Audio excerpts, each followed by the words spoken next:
Sébastien Lecornu, bonjour. Bonjour aux auditeurs de France Inter. Et bienvenue à ce micro. C'est un livre stimulant et inquiétant sur les menaces qui pèsent sur la France. D'où viennent-elles? Sommes-nous prêts à les affronter? On va y venir longuement dans un instant. Mais la guerre, vous le savez mieux que personne, n'est pas qu'un objet théorique. C'est aujourd'hui même l'Ukraine. C'est aujourd'hui même la poudrière du Proche-Orient. Alors commençons par là. Israël intensifie ses opérations militaires contre le Hezbollah au Liban. Benjamin Netanyahou a déclaré à l'attention des Libanais, je le cite, « Vous avez une occasion de sauver le Liban avant qu'il ne sombre dans l'abîme d'une longue guerre qui provoquera des destructions et des souffrances comme celles que nous voyons à Gaza. » Fin de citation. Il menace donc le Liban du même sort que Gaza. Votre collègue au gouvernement aux Affaires étrangères, Jean-Noël Barrot, a parlé d'une provocation. Utilisez-vous, Sébastien Lecornu, le même terme ce matin? Oui, alors il faut bien comprendre deux choses dans ce qui est en train de se passer et qui semblent devenir de plus en plus graves que le jour d'hier.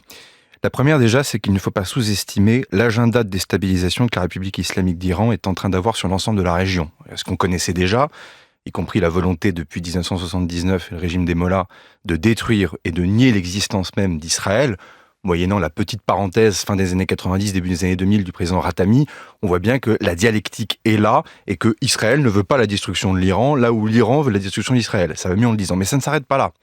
L'Iran est un pays proliférant sur le terrain nucléaire, entretenant évidemment un jeu avec le seuil d'enrichissement.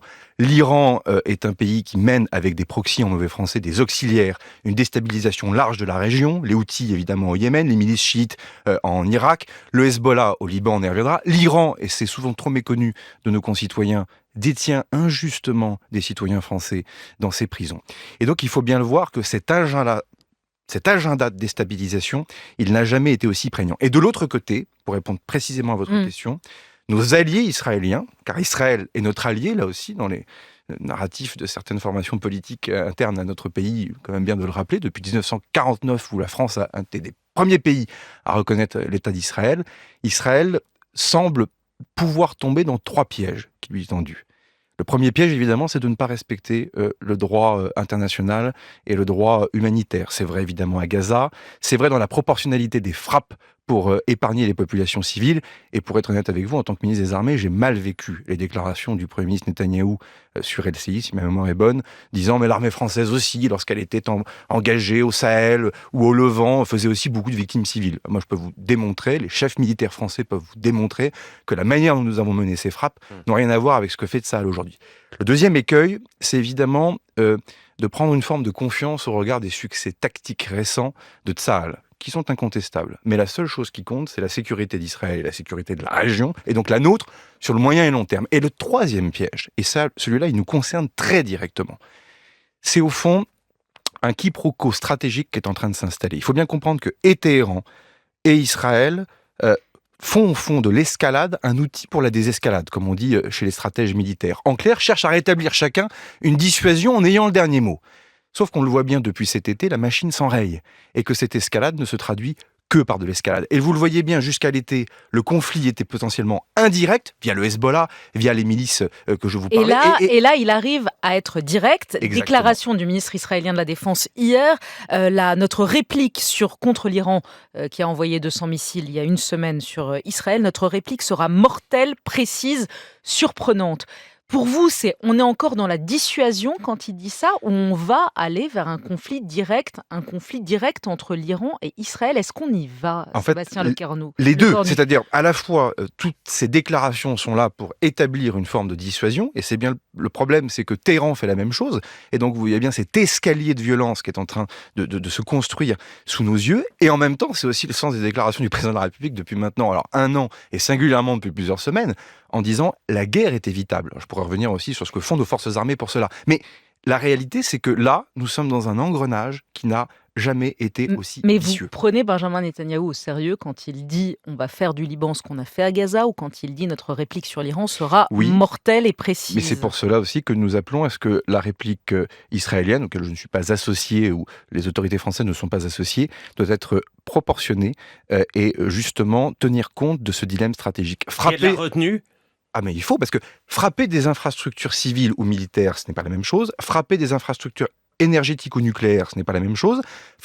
Bref, donc il est clair que la manière dont Israël va conduire sa riposte, parce que cette riposte est annoncée, va être clé. Et c'est pour cela aussi que nous haussons le ton, mais c'est pas que de la diplomatie, parce que derrière, il y a les soldats de la FINUL à la frontière entre Israël et le Liban. Vous avez les missions de protection en mer Rouge du trafic commercial, une centaine d'attaques outils sur le trafic maritime international. C'est 50% du commerce qui est complètement en rade, pardonnez-moi cette expression, en mer Rouge. Pour un pays comme nous, qui importons beaucoup et qui exportons aussi beaucoup, tout ça a des impacts énormes, sans compter la sécurité des communautés françaises ici ou là de par le globe. Donc oui, la réalité c'est que le risque d'embrasement, de guerre régionale, qui inévitablement impacterait l'Europe et la sécurité des Françaises et des Français, est là. Et c'est pour cela aussi que nous appelons nos amis israéliens, alliés israéliens, à ne pas tomber dans les 3 pièges que je viens de décrire à l'instant. Et c'est le sens de notre diplomatie, c'est le sens aussi de ce que font les forces armées engagées sur la région en tout entière. Il y a eu du grillage sur les lignes entre votre ami israélien, comme vous dites, et la France,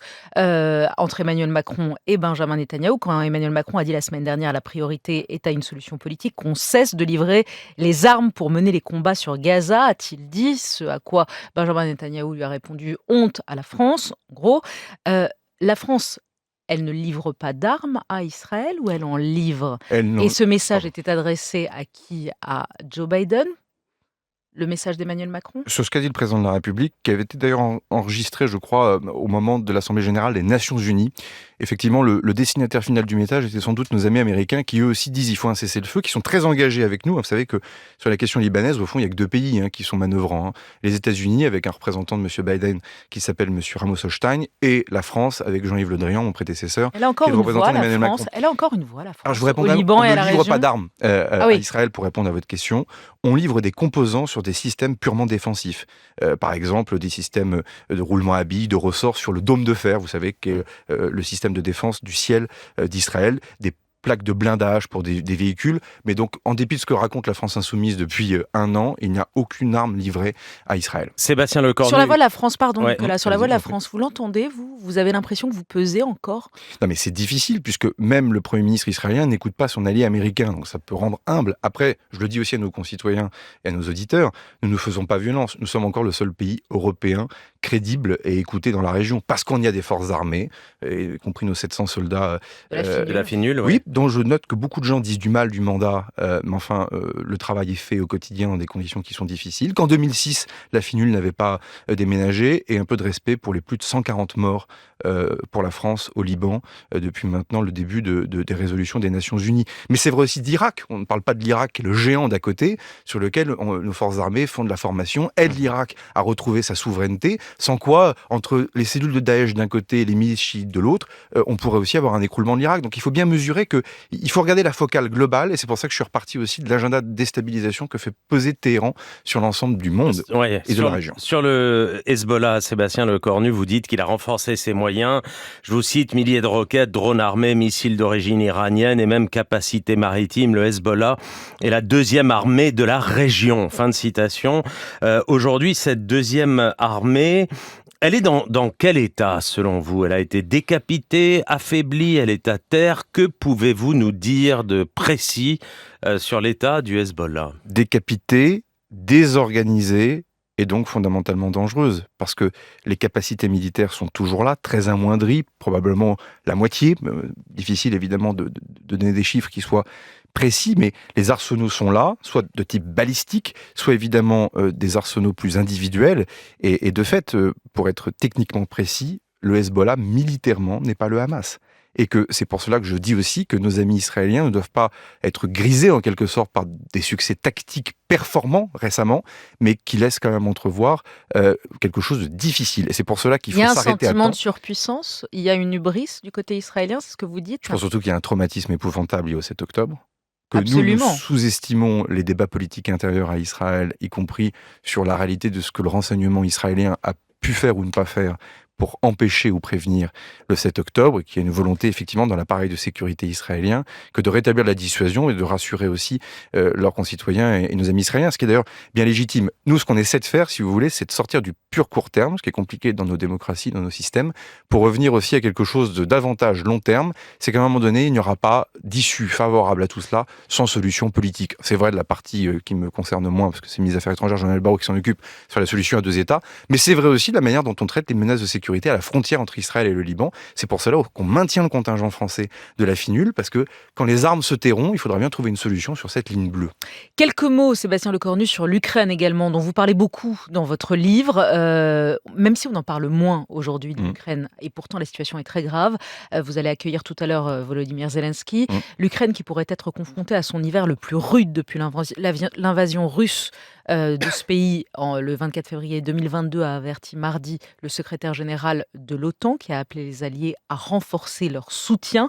Comment vous qualifiez le moment ukrainien aujourd'hui sur le terrain, le rapport de force avec la Russie? Peut-on dire que le tableau est sombre pour l'Ukraine? Et pour reposer la question de Pierre Aski tout à l'heure, l'Ukraine peut-elle encore gagner? Oui, l'Ukraine fait quand même preuve d'endurance. La ligne de front est très longue.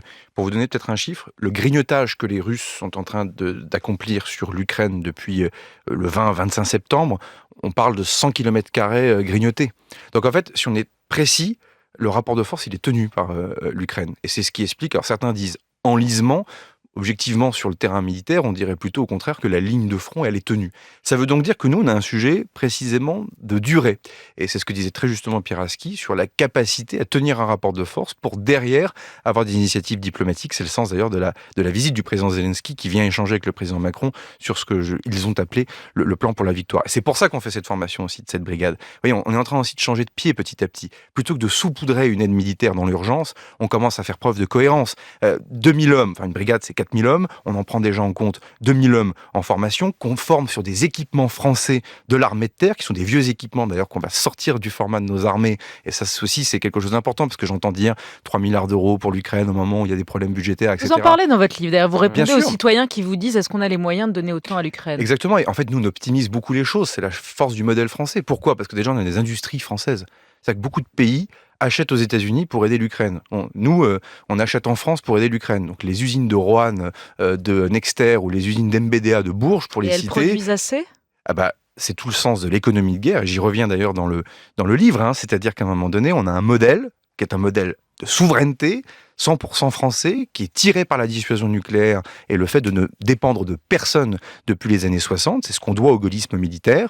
Mais il est évident qu'on doit retrouver des capacités de production importantes. Beaucoup de choses ont été faites. Je l'ai déjà dit à votre micro, d'ailleurs, lors d'une précédente matinale, les choses vont mieux, mais le compte n'y est pas encore, et donc on devra effectivement continuer à produire plus, sachant que l'argent est là, donc désormais c'est un sujet d'organisation des entreprises. Sébastien Lecornu, dans votre livre « Vers la guerre », vous essayez d'être le plus précis, le plus accessible aussi sur les dangers qui nous menacent, et vous avez cette phrase mystérieuse et inquiétante: « Si nous ne sommes pas en guerre, je ne saurais affirmer que nous sommes pour autant en paix ».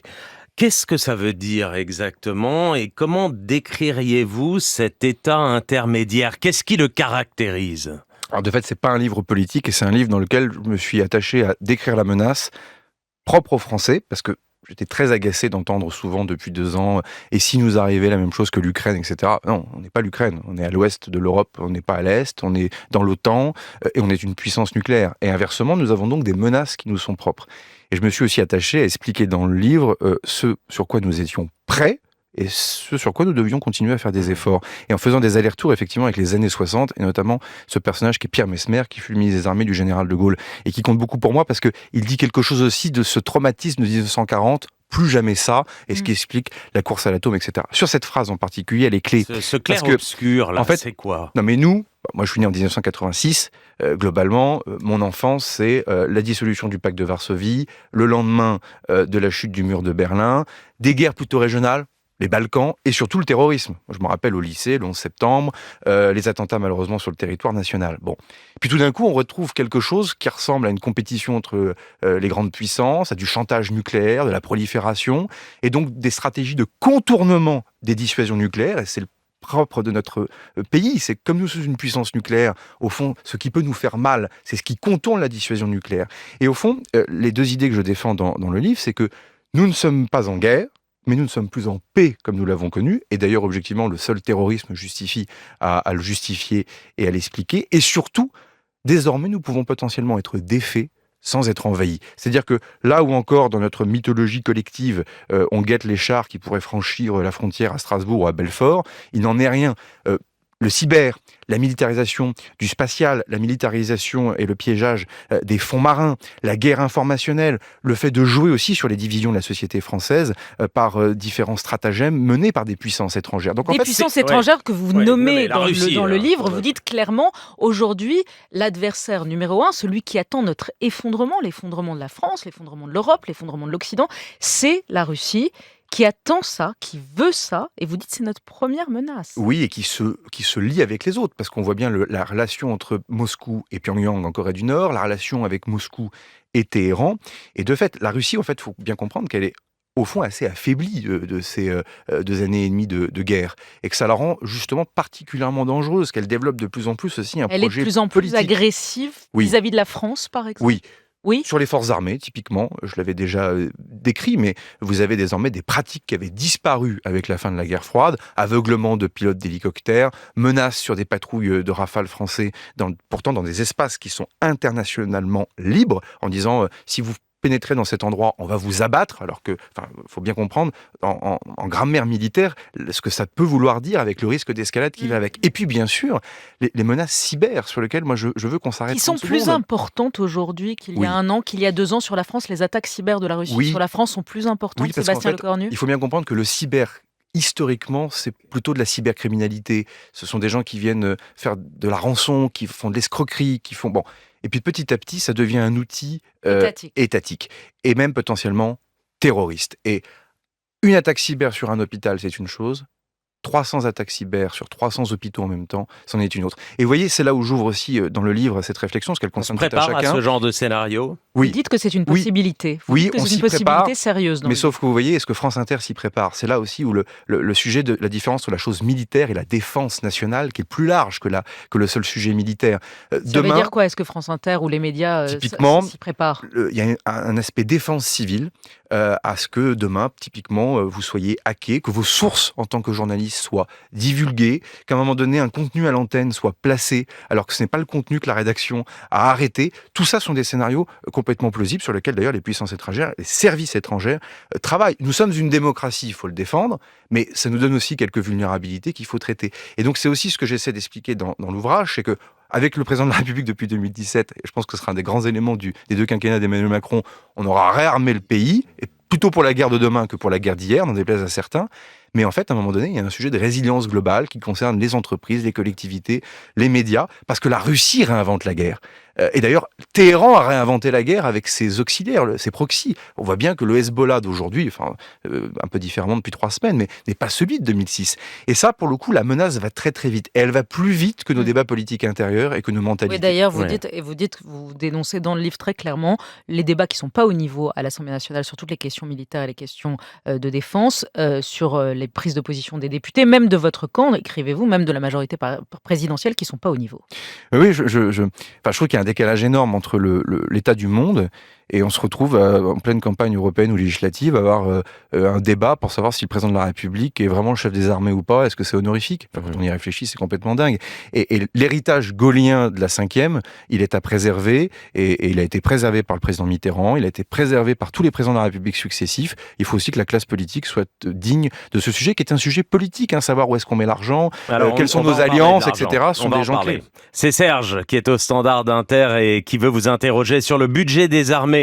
Bonjour Serge, bienvenue. On vous écoute, j'espère. Bonjour France Inter et bonjour Monsieur le Ministre. Bonjour. Merci de prendre ma question. Allez-y. Oui. Si vous m'entendez bien, du coup, en fait, Monsieur le Ministre, voilà, le budget des armées a été considérablement augmenté depuis le déclenchement du conflit en Ukraine. Est-ce que vous pouvez préciser à l'antenne les volumes exacts et les modalités exactes de cette augmentation afin que tous les citoyens français puissent prendre conscience de l'effort qui leur est demandé? Merci Serge pour cette question et on va la prolonger avec le budget de tout à l'heure. Sébastien Lecornu. 32 milliards d'euros en 2017, donc c'est avant la guerre en Ukraine. Objectif 2030, 69 milliards d'euros. L'année prochaine, marche à 50,5 milliards d'euros. Depuis que j'ai été nommé ministre des Armées, le budget annuel aura augmenté de 10 milliards d'euros. Donc l'effort, il est là. Je vais vous dire d'ailleurs maintenant ce qui me... Ça ne va pas s'arrêter. Non. Pour 2025, et votre calendrier d'une hausse de 40% du budget des armées d'ici 2030, vous ne le revoyez pas. Il ne va pas être décalé. Michel Barnier a annoncé que la programmation militaire serait appliquée. Après, j'ai désormais un devoir vis-à-vis des contribuables, citoyens contribuables électeurs, c'est que cet argent soit bien employé. Ça veut dire que le ministère doit continuer à faire attention, à ne pas générer des doublons, à bien regarder les structures de marge des industriels. Vous voyez, au moment vous allez faire des économies sur ça ?